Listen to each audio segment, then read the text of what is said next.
Proposition यानी कि प्रस्ताव लॉजिकल रीजनिंग का वो पार्ट है जिससे हमेशा यूजीसी नेट में क्वेश्चंस जरूर पूछे जाते हैं। तो पेपर 1 यानी कि जितने भी कॉमन पेपर हैं यूजीसी नेट के जितने भी सब्जेक्ट्स हैं उन सब में कॉमन पेपर जो है इन सब के लिए बहुत ही जरूरी है लॉजिकल रीजनिंग को समझना, क्योंकि लॉजिकल रीजनिंग दिखने में बहुत ही हार्ड लगता है, वास्ट लगता है, पर रियलिटी अगर आपने अच्छे से समझ लिया तो बहुत ही ईजी हो जाता है। तो आज की हम इस वीडियो में बात करेंगे प्रोपोजिशंस के बारे में। हेलो एवरीवन, मैं हूं Neha and welcome to my channel Neha's academy. कैसे हैं आप सब? होपफुली आप सब बहुत अच्छे होंगे एंड आई ऑल्सो होप कि आप सभी की जो यूजीसी नेट की जो प्रिपरेशन हैं वो बहुत अच्छे तरीके से चल रही होंगी। तो आज हम बात करेंगे पेपर 1 का वो कॉन्सेप्ट जो कि बहुत ही जरूरी है और हमेशा एग्जाम्स में जरूर से जरूर पूछे जाते हैं।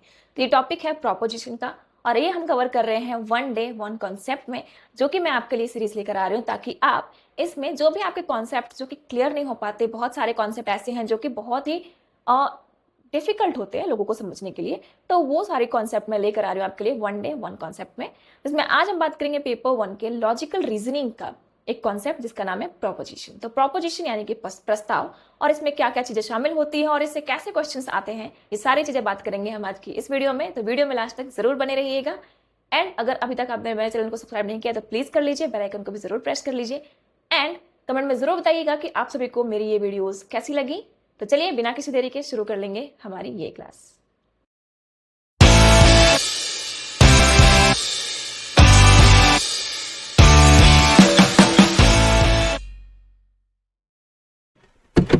तो चलिए देख लेते हैं हमारी एक क्लास जो कि है प्रोपोजिशन की, जो कि है लॉजिकल रीजनिंग से रिलेटेड। तो आज कुछ हमारी जो सीरीज है वो है वन डे वन कॉन्सेप्ट का सीरीज, जिसमें हम करेंगे आज एक कॉन्सेप्ट पूरा जो कि है प्रोपोजिशन का कॉन्सेप्ट, जिसको हिंदी में कहते हैं प्रस्ताव, जो कि रिलेटेड है आपके पेपर 1 यानी कि यूजीसी नेट के पेपर 1 से रिलेटेड है, जो कि है कॉमन पेपर। सभी भी जितने भी यूजीसी नेट के स्टूडेंट्स हैं उन सब के लिए पढ़ना यह जरूरी है, जो कि आता है लॉजिकल रीजनिंग का पार्ट है, क्योंकि आप सभी ने लॉजिकल रीजनिंग में जरूर डिफिकल्टीज झेली होंगी। तो आज का जो ये टॉपिक जो है उन लोगों के लिए है जिनको प्रोपोजिशन समझ में नहीं आता। तो चलिए देख लेते हैं हम कि इसकी जो क्लास है क्या क्या है प्रोपोजिशंस का पार्ट। तो इसको हिंदी में कहते हैं प्रस्ताव। प्रस्ताव हम किन किन शब्दों में लेकर के आ सकते हैं ये देख लेते हैं। तो in short a proposition is a statement that assert something to be true और फॉल्स, यानी कि या तो वो ट्रू है या तो वो फॉल्स है, forming the basis of logical reasoning and argumentation. मतलब कि एक वो लॉजिकल रीजनिंग फॉर्म कर रहा है, एक आर्ग्यूमेंटेशन फॉर्म कर रहा है। हिंदी में प्रस्ताव एक कथन है जो किसी बात को सत्य या असत्य बताता है तथा तार्किक तर्क और वितर्क का आधार बनता है। अब कोई भी चीजें सच है या फिर सच नहीं है, ये सारी चीजें, तो जो प्रोपोजिशंस है ये 4 पार्ट्स में डिवाइडेड है। अगर मैं नॉर्मली बात करूं तो ये क्या होती है, ऑल मतलब सारी चीजें, फिर एक आती है नो यानी कि कोई भी नहीं, फिर आती है कुछ कुछ चीजें एंड आती है कुछ चीजें नहीं। तो ये 4 तरह के जो होते हैं हमारे पास प्रोपोजिशंस होते हैं और इन सभी को हमें कैटेगराइज करेंगे एक वे में। तो चलिए देख लेते हैं वो वे कौन सा है। तो सबसे पहले देख लेते हैं टाइप्स ऑफ प्रोपोजिशंस क्या है। तो टाइप्स ऑफ प्रोपोजिशंस जो है वो एक होती है यूनिवर्सल और एक होती है पर्टिकुलर। तो यूनिवर्सल प्रोपोजिशंस जो है वो क्या है, यूनिवर्सल यानी कि जो बोलते हैं ना यूनिवर्सल सच है एकदम, जो कि यूनिवर्सल चीजें हैं, उसमें क्या आते हैं ऑल, मतलब सारी चीजें। अब जैसे बोल सकते हो कि अगर हमने ये बोलना शुरू कर दिया कि सारे, आपने बहुत सारे ऐसे सिलोगिज्म जो पढ़ा होगा उसमें देखा होगा, अगर नहीं भी पढ़ाया तो भी ये सभी चीज का पार्ट है, इसमें देखा होगा कि सभी गाय बछड़े, तो ये क्या है, सभी के बारे में बात कर रहा है, मतलब ऑल के बारे में बात कर रहा है। अगर यही यूनिवर्सल है मतलब इसको कोई काट नहीं सकता। फिर कोई बछड़े गाय नहीं है, तो यहाँ पे देखो क्या आया, नहीं आया, नो आया, कोई नहीं आया, मतलब कि नो। तो ये क्या है, यूनिवर्सल है। अब इसको कोई काट नहीं सकता कि सभी बछड़े जो है वो गाय नहीं, राइट। तो इस तरीके से कोई भी वैसे जो सेंटेंसेस हैं, वैसे वर्ड्स जो है जो शुरू हो रहे हैं ऑल एंड नो के साथ, तो ये क्या है, यूनिवर्सल प्रोपोजिशंस में आते हैं। वही पर्टिकुलर मतलब कुछ कुछ चीजें जो समान है, कुछ कुछ चीजें अलग है, तो जिसमें आती है सम और सम नॉट। यानी कि अगर हम इसी में बात करें गाय बछड़े को लेकर के बात करें तो बोल सकते हैं कि कुछ जो है वो गाय बछड़े हैं। तो यहाँ पे क्या हो गया, कुछ यानी कि सम, राइट। और वही अगर हम बात करें कुछ गाय बछड़े जो है अगर बीच में नहीं आ गया तो ये क्या हो जाएगा, सम नॉट की सिचुएशन आ जाएगी। तो यानी कि कोई भी एक ऐसा स्टेटमेंट जो दिया हुआ है, स्टेटमेंट के बारे में अगर कुछ चीजें अगर ये बोलता है तो उसे हम क्या कहते हैं कि ये जो स्टेटमेंट है वो कौन से टाइप का स्टेटमेंट है। तो जहां पे ऑल दिया हुआ है, एवरी दिया हुआ है, तो ये सारी चीजें क्या आ गई, यूनिवर्सल प्रोपोजिशंस में आ गई। नॉट, नेवर, ये जो दिया हुआ है ये भी क्या है, यूनिवर्सल प्रोपोजिशंस में। अब ये क्या है, ऑल वाला जो पार्ट है ये क्या है, अफर्मेटिव प्रोपोजिशंस बोलते हैं, यूनिवर्सल अफर्मेटिव। और नो वाला क्या हो गया, नेगेटिव हो गया। वैसे ही पर्टिकुलर में भी क्या होता है, ये भी अफर्मेटिव का पार्ट है, एंड सम नॉट क्या हो गया, नेगेटिव का पार्ट है, राइट। मतलब इन दोनों को एक अफर्मेटिव यानी पॉजिटिव यानी एक नेगेटिव में डिवाइड कर दिया, और ये चारों हैं, इन चारों को इस तरीके से डिफाइन कर दिया। तो आप ये समझ सकते हो कि यहाँ पर जो हमने ये जो पॉइंट्स रखा है, अब इसे मान के चलो हमने यहाँ लिखा ऑल ए इज बी, तो यहाँ पे क्या हो गया, ऑल किसके बारे में बात कर रहा है, ये यूनिवर्सल पॉजिटिव यानी कि अफर्मेटिव प्रोपोजिशंस के बारे में बात कर रहे हैं, राइट। अब जो ये फर्स्ट वर्ड जो हो गया, फर्स्ट जो बंदा हो गया ना जिसके बारे में हम बात कर रहे हैं, यानी कि ए के बारे में अगर हम बातें कर रहे हैं यहाँ पे, तो ये इस ए को क्या कहेंगे, जो पहले जिसके बारे में बात कर रहे हैं ये हो जाता है सब्जेक्ट। इस सेंटेंस का, इस स्टेटमेंट का जो हमने ये लिखा ये क्या है, स्टेटमेंट है। इस स्टेटमेंट का क्या है, इस स्टेटमेंट का जो फर्स्ट वर्ड जो था ये यूनिवर्सल अफर्मेटिव प्रोपोजिशंस था। सेकेंड जो है वो क्या है, सब्जेक्ट है हमारा जिसके बारे में हम बात कर रहे हैं, ऑल ए इज बी, सारे ए बी, राइट। तो यहाँ पे क्या हो गया, सब्जेक्ट हो गया। एंड जो लास्ट में जो बच रहा है ना जो सब्जेक्ट है, पर वो सब्जेक्ट नहीं है, क्या, प्रेडिकेट। इसको क्या कहेंगे, प्रेडिकेट कहेंगे। यानी कि एक सब्जेक्ट जिसके विषय में हम बात कर रहे हैं और जिस चीज से रिलेट कर रहे हैं वो क्या है, प्रेडिकेट है। एंड बीच का पार्ट तो आपको पता ही है, ऑक्सिलरी वर्ब या फिर कॉपुला कहलाता है, ठीक है। तो आपको जो भी स्टेटमेंट्स देखने को मिलते हैं, स्टेटमेंट्स या फिर प्रीमाइस कह लीजिए, तो स्टेटमेंट जो है, स्टेटमेंट में आपको ये सारी चीजें देखने को मिलती हैं कि उसमें आपको कुछ यूनिवर्सल या फिर कुछ पर्टिकुलर प्रोपोजिशंस देखने को मिलेंगे, देन आपको सब्जेक्ट देखने को मिलेगा, फिर आपको जो कॉपुला है वो देखने को मिलेगा, एंड देन प्रेडिकेट देखने को मिलेगा। तो इस तरीके से जो भी स्टेटमेंट्स दिए हुए होते हैं वो आपके प्रोपोजिशंस बेस्ड होते हैं। अब चलते हैं हम नेक्स्ट एंड देखते हैं कि आखिर जो ये प्रोपोजिशंस है इनको हम डिफाइन कैसे कैसे कर सकते हैं, किस टाइप से क्वेश्चंस भी तो पूछे जाते हैं, तो वो बेस्ड किस चीज पे होता है। सबसे पहले हम एक फॉर्म बना लेते हैं जिसको हम बोलेंगे, इन सबको हमको समझाना है, लगाना है, ठीक है। तो आप देखो यहाँ पे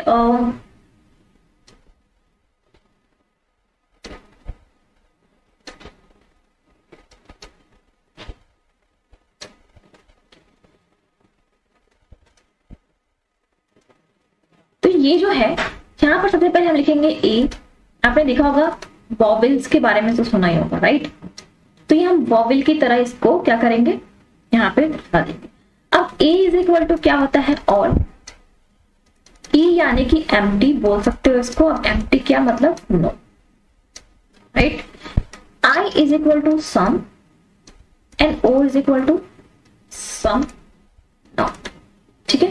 अब आपको अगर याद करना हो तो कैसे याद करोगे, ए फॉर ऑल तो समझ में आ गया, ई फॉर एम्प्टी यानी कि नो समझ में आ गया, आई फॉर सम का मतलब ये है कि आप इसमें ये बोल सकते हो कि आई यानी कि मेरे बारे में बात कर रहे हैं, तो हम क्या है, कुछ तो है, राइट। तो इस तरीके से आप याद कर सकते हो, आई फॉर सम यानी कि आई मतलब मैं कुछ तो हूं, कुछ तो सम। अब भाई ओ वो कुछ नहीं है, तो ओ कुछ नहीं है, राइट। तो इस तरीके से आप इसको याद कर सकते हो, ए ई आई ओ, जो कि वॉवेल के रूप में आप याद कर सकते हो। जो भी प्रोपोजिशंस है जो है आपके, वो आप इसको इस तरीके से देख सकते हो, ए ई आई ओ के फॉर्म में। तो इस तरीके से हम इसको एक टेबल के थ्रू में यहाँ पर लिख देंगे। अब आप देखोगे यहाँ पे हमने इसको इसलिए रखा है यहाँ पे ताकि आपको इससे रिलेटेड जो भी चीजें दिखे वो समझ में आ सके। ये जो है यहाँ पर, ये जो बीच में हमने लगाया है, ये इसको कहते हैं कॉन्ट्राडिक्टरी। कॉन्ट्राडिक्टरी का मतलब क्या होता है कि एक दूसरे को खंडित कर रहे हैं। ए और ओ को जो खंडित कर रहा है वो, ई और आई को जो खंडित कर रहा है वो। यानी कि आपको क्वेश्चंस में ऐसा पूछ सकता है कि अगर जो यहाँ पर अफर्मेटिव यूनिवर्सल जो प्रोपोजिशंस है उसका कॉन्ट्राडिक्टरी कौन है, तो आप कॉन्ट्राडिक्टरी में क्या बता सकते हो कि जो है नेगेटिव पर्टिकुलर प्रोपोजिशन। ठीक है, तो इस तरीके से आप इसको बता सकते हो। आपको क्वेश्चंस में ऐसे ही क्वेश्चंस दिए जाते हैं, जितने भी यूजीसी नेट में जो क्वेश्चंस पूछे जाते हैं ना, इसी तरीके से पूछे जाते हैं कि इसका कॉन्ट्राडिक्टरी कौन है। अब यहाँ पे देखो, ये जो बीच वाला जो पार्ट है ये क्या है, पहले हम उसको लिख लेते हैं, उसके बाद देख लेंगे क्या है। अब ये क्या है, ए एंड ई, ये दोनों क्या है, एक दूसरे के क्या है, कॉन्ट्रैरी है, ऑपोजिट है एक दूसरे के। सोचो अगर यहाँ पे ऑल होगा तो ई तो बिल्कुल भी नहीं होगा, राइट। अगर सारे ऑल एज बी है तो ऑल जहां पे है, क्या यहाँ पे नो की एंट्री हो सकती है? बिल्कुल भी नहीं हो सकती, इसलिए क्या है, कॉन्ट्रैरी है। वैसे ही जहां पे सम है वहां पे सम नॉट नहीं हो सकता, राइट। तो इस तरीके से ये भी क्या है, इसके कॉन्ट्रैरी। अब हम बात करें ए एंड आई के बीच का जो संबंध है, जो रिलेशन है, वो क्या बनता है, तो वो होता है सब ऑल्टरनेशन कहते हैं। यानी कि ए से आई के बीच का जो डिफरेंस, जो रिलेशन है, वो क्या है, सब ऑल्टरनेशन का है। अगर आपको ये दिखने में ना आए तो आप प्लीज सुन सुन करके लिखिए, ज्यादा सही रहेगा। देन ई एंड ओ के बीच का जो क्या है, ये दोनों एक दूसरे के क्या है, सब ऑल्टरनेशन में आते हैं। तो हम यहाँ पे लिख सकते हैं ऐसे, E and O is equal to क्या, सब ऑल्टरनेशन। क्वेश्चन पे ज्यादातर ऐसे ही क्वेश्चंस पूछे जाते हैं कि इन दोनों के बीच में जो भी रिलेशन बन रहा है उसका नाम क्या है, या फिर आपको ये देख दिया गया है कि कॉन्ट्राडिक्टरी जो है वो क्या है, किसके बीच का क्या है, राइट। तो इस तरीके से आपको जो भी क्वेश्चंस हैं वो पूछे जा सकते हैं। तो आप इस तरीके से यहाँ पे इसको ध्यान दे करके लिख सकते हैं, बना सकते हैं। फिर हमने ये क्या किया था, ए एंड ई का बीच का जो रिलेशन है वो क्या है, कॉन्ट्रैरी का रिलेशन है। एंड आई एंड ओ के बीच का जो रिलेशन है वो कॉन्ट्रैरी का रिलेशन। अब चलिए इसको हम थोड़ा सा देख लेते हैं कि आखिर इनको बोलते क्या है, किस तरीके से बोलते हैं, राइट। सॉरी, तो आप देखो यहाँ पर ए, यानी कि मैंने आपको बताया था यूनिवर्सल अफर्मेटिव प्रोपोजिशन। आई क्या है, आई मीन सम, यानी कि ये क्या है, पर्टिकुलर अफर्मेटिव प्रोपोजिशन। उसी तरीके से ई के बारे में अगर हम बात करें तो ई क्या है, ई भी है यूनिवर्सल नेगेटिव प्रोपोजिशन। एंड ओ क्या है, प्रोपोजिशन पर्टिकुलर नेगेटिव प्रोपोजिशन। ठीक है, तो इसी तरीके से आप इन सब के बारे में, आप तो ए ई आई ओ का देख लिया आपने, तो अब हमें बार बार यहाँ पे करने की जरूरत नहीं है। अब इनके बीच का जो रिलेशन है वो आप आराम से देख सकते हो। आपको डायग्राम इसलिए बना करके दिया हुआ है ताकि आप इसको अच्छी तरीके से समझ पाओगे इस तरीके से देखने के बाद। तो जो क्वेश्चंस जो है वो पुटअप किए जाते हैं कुछ इस तरीके से कि आपको यहाँ पर क्वेश्चंस दिया हुआ रहेगा कि अगर यहाँ पर दिया हुआ है ऑल काउ इज, मान लो चलो वॉल्फ के बारे में दिया हुआ है, ऐसा रियल में नहीं होता। इसको रियलिटी से बिल्कुल भी कनेक्ट ना करिए कि जो भी दिया हुआ है वो सच हो जाएगा, नहीं।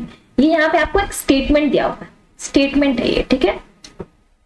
और दूसरा स्टेटमेंट जो दिया हुआ है वो क्या है कि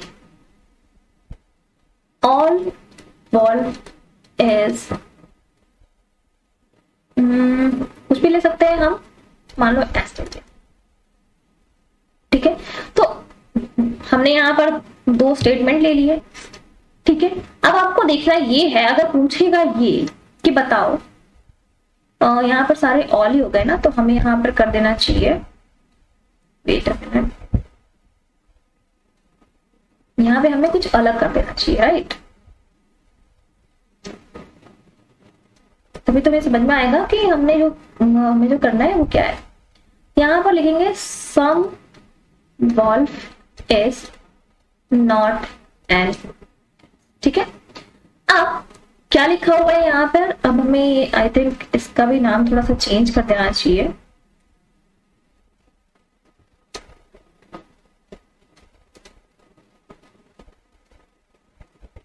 तो सम वॉल्फ इज नॉट बफेलो कर देते हैं, ठीक है। अब हम यहाँ पे देखेंगे क्या है, पूछेगा अगर कि बताओ यहाँ पर जो ऑल यानी कि ऑल का जो कॉन्ट्राडिक्टरी वो क्या होता है। इस सवाल से रिलेट नहीं कर रहा है वो, पर आपको यहाँ पर ऐसे क्वेश्चंस भी पूछे जा सकते हैं। आपको इसमें भी पूछा जा सकता है कि बताओ कौन सा चीजें डिस्ट्रीब्यूटिव होती है, कौन सा अनडिस्ट्रीब्यूटिव होता है। इन सब चीजों के बारे में भी आपको थोड़ा बहुत जानना तो पड़ेगा। तो ये तो दो टर्म है, डिस्ट्रीब्यूटिव एंड अनडिस्ट्रीब्यूटिव। इसके बारे में हम क्लासेस में नेक्स्ट क्लासेस जो है अगर हमको भी लेकर के आएंगे, क्योंकि इस डिस्ट्रीब्यूटिव एंड अनडिस्ट्रीब्यूटिव से ज्यादा क्वेश्चंस नहीं पुट अप किए जाते हैं, पर फिर भी ये भी जानना आपके लिए बहुत ही इंपॉर्टेंट है। तो आप देख सकते हो कि जो चीजें एक दूसरे से रिलेट कर रही है ना, अगर पॉजिटिव रिलेट कर रही है तो डिस्ट्रीब्यूटिव, अगर नेगेटिव रिलेट कर रही है तो अनडिस्ट्रीब्यूटिव। अब जैसे कि मैंने आपको यहाँ पर कराया, आप देखोगे यहाँ पे पॉजिटिव रिलेशन किनका है, ए एंड आई के बीच का, क्योंकि सब ऑल्टरनेशन है, एक दूसरे की जगह पे यूज होने वाली चीजें हैं। तो इसलिए ये जो है ये एक दूसरे के साथ क्या हो जाती है, डिस्ट्रीब्यूटिव चीजें बोल सकते हैं। और अगर भाई ए एंड ओ के बीच की बात करें तो एक कॉन्ट्राडिक्टरी है, एक दूसरे को खंडित कर रही है। तो जहां पर अगर ऑल आ गया तो इसका मतलब वहां पर सम नॉट तो बिल्कुल भी नहीं हो सकता। तो ये क्या है, कॉन्ट्राडिक्टरी है। तो ये क्या हो जाएगा यहाँ पर, तो ये यहाँ पर अनडिस्ट्रीब्यूटिव चीजें लेके आएगा। अनडिस्ट्रीब्यूटिव डिस्ट्रीब्यूटिव से आपको अलग से बहुत सारी क्लासेस करनी पड़ेंगी ताकि आपको ज्यादा तरीके से समझ में आ पाए। पर हम यहाँ पे जो क्वेश्चन कर रहे हैं वो क्वेश्चन सिर्फ इतनी सी है कि जो भी क्वेश्चन है कि ए का कॉन्ट्राडिक्टरी कौन होता है, तो ए का कॉन्ट्राडिक्टरी कौन होता है आपको जानने की जरूरत है। ए यानी कि ऑल, कॉन्ट्राडिक्टरी यानी कि अगर जैसे आपने यहाँ पर जब भी आपसे कोई भी क्वेश्चन करे आप डायरेक्टली यहाँ पर इस तरीके से वो बना लो ताकि आपको ज्यादा समझ में आ सके। अब देखो कॉन्ट्राडिक्टरी यानी कि बीच का पार्ट, तो ए का कॉन्ट्राडिक्टरी क्या हो जाएगा, सम नॉट यानी कि ओ हो जाएगा। अगर बोलेगा ई का कॉन्ट्राडिक्टरी क्या है तो तुरंत बताओ आई का कॉन्ट्राडिक्टरी है। अगर पूछेगा कि ए का जो है कॉन्ट्रेरी क्या है, डायरेक्ट ऑपोजिट क्या है, तो जस्ट ई यानी कि नॉट, ऑल का नॉट हो जाता है, राइट।